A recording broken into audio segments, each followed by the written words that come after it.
విషయాలలో ఒంటరిగా కూర్చొని డిప్రెస్ అయిన సందర్భాలు? అబ్బో, ప్యానిక్ అటాక్స్ వచ్చేవండి నాకు. అసలు అది ఒక చెప్పలేని ఫీలింగ్ అండి. అంటే అది ఎవరి మీద పడే ఏడవాలో తెలియదు. అది నా ప్రయాణం అంతే.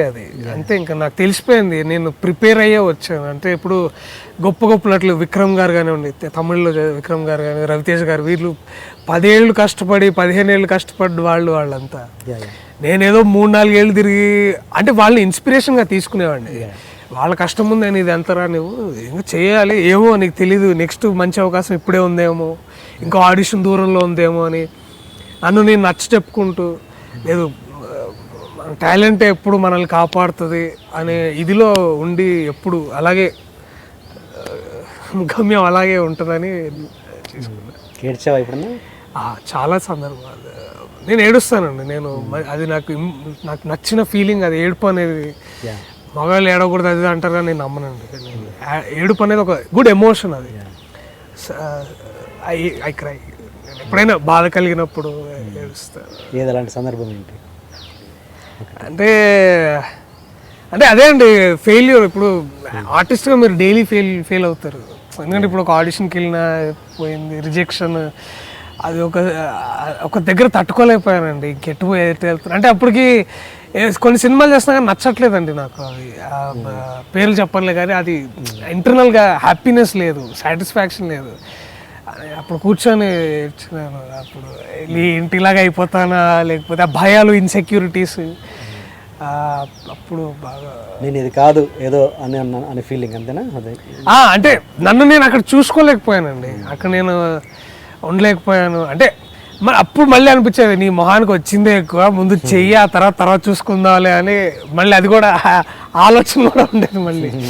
బట్ సందర్భాలు ఉన్నాయండి, ఏడ్చిన సందర్భాలు ఉన్నాయి. పర్సనల్గా ఏడ్చిన, ప్రొఫెషనల్ పక్కన పెట్టండి, పర్సనల్గా బాధపడ్డ సందర్భాలు. మా బాబాయ్ చనిపోయినప్పుడు అండి, ఐ థింక్ అది జరిగి ఒక 4 years అవుతుంది. ఐ థింక్ అది నన్ను బాగా కలిసివేసింది, ఆయన మరణం. దేవుడు అనేవాడు నిజంగా ఉంటే కాలర్ పట్టుకొని అడుగుతా మా బాబాయ్ నాకు ఇచ్చేయమని. నాకు అంత కోపం వచ్చింది, అంత ఏడుపు వచ్చింది నాకు. ఏంటి ఆయనతో అంత అటాచ్మెంట్? తెలియదు. అంటే నాన్న తర్వాత ఆయన ఒక గొప్ప ఫిగర్ అండి, నాకు చాలా ఇన్స్పిరేషన్. ఆయన చిన్నప్పుడు ఇంట్లో ఉన్నప్పుడు మా నాన్నకి దానవీర సూరకర్ణ, మాయాబజార్ ఈ సినిమా క్యాసెట్లు అన్నీ పెట్టుకొని డైలాగులు వినేవాళ్ళు. అప్పుడు మనకి సినిమా ఆడియో వచ్చేది. వచ్చినప్పుడు చెప్పి నాకు వినిపించి, లేకపోతే ఏదన్నా రాసి కానీ ఎట్లా చేయాలి, ఎట్లా ఉండాలి, చాలా ప్రేమ వేరండి మా బాబాయ్ తోటి. అది అనుకోలేదు ఎప్పుడు అలా జరుగుతుందని. ఎలా చనిపోయారు? హార్ట్ ఇష్యూ ఏదో వచ్చింది అని, చాలా యంగ్ ఏజ్, 40 years అనుకున్నాను. ఆయన పెళ్ళి కూడా చేసుకోలేదు. ఆయన ఆ భావాలు, ఆ వ్యక్తిత్వం, సమాజం పట్ల ఆయన ఇదంతా, ఆయన ఒక యోగిలాగా ఉండేవాడు. ఒక్కోసారి ఆయన చాలా డిఫరెంట్ కేటగిరీ. అంటే మన ఫ్యామిలీ మొత్తంలోనే తిట్టుకున్నారు బాగా, బట్ ఆయన ఇంటే నాకు చాలా దగ్గర ఇదన్నమాట. నాకు ఇంకా తలుచుకుంటేనే బాగా అనిపిస్తుంది. బాగా ఐ మిస్ హిమ్ సీరియస్లీ. ఇప్పుడు ఉంటే బాగుండేది. అండ్ ఆ సమాజం పట్ల భావాలు అన్నవి నేను ఈ బ్లాగ్ చదివాను.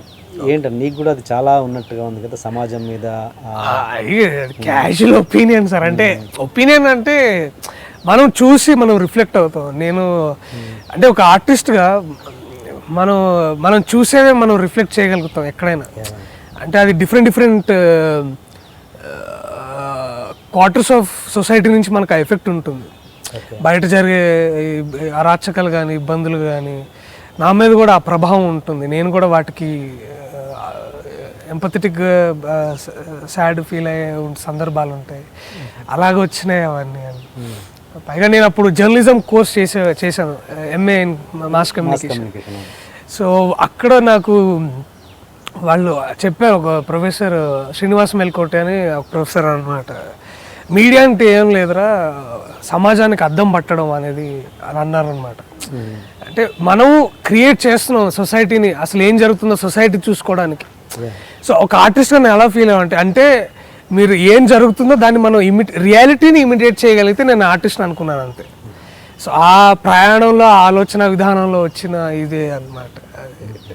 అట్లా ఏదో ప్రయత్నాలు చేస్తుంటారు, ఫెయిల్ అవుతుంటారు, ఏంటి వాళ్ళకి వచ్చింది మనకు రాలేదు అనే ఫీలింగ్ ఉంటారు.